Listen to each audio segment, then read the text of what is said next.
সে বলেছিল যে Lithuania already বাংলাদেশের সাথে খেলার জন্য আগ্রহ প্রকাশ করেছে কোনো একটা ফিফা ফ্রেন্ডলিতে।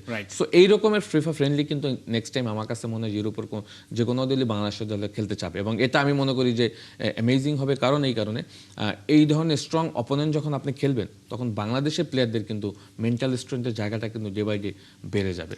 এমনি ভাই, আপনার কি একটু আফসোস হচ্ছে এখন যে বাংলাদেশ ইউরোপের সঙ্গে খেলছে, এবং আপনি যদি এখন থাকতেন দলে, আপনি কোন দলের বিপক্ষে আপনার খেলার একটা স্বপ্ন থাকতো ইউরোপে? স্পেসিফিক ভাবে না হলে আজকে লাস্ট নাইটে যে ম্যাচটা খেলছে ডেফিনেটলি আপনি যা বলছেন যে অনেক মিস করছি, কারণ আমাদের সময় তো আসলে ইউরোপের কোনো জাতীয় দলে খেলার কোনো সুযোগ হয়নি।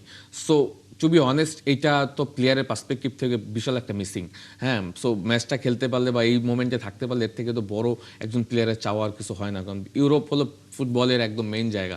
হ্যাঁ, তো সেখানে গিয়ে খেলতে পারলে বা ম্যাচ জয় করতে পারলে, ওই এনভায়রনমেন্টের সাথে অ্যাডজাস্ট করতে পারলে সেটা তো বিশাল একটা ব্যাপার।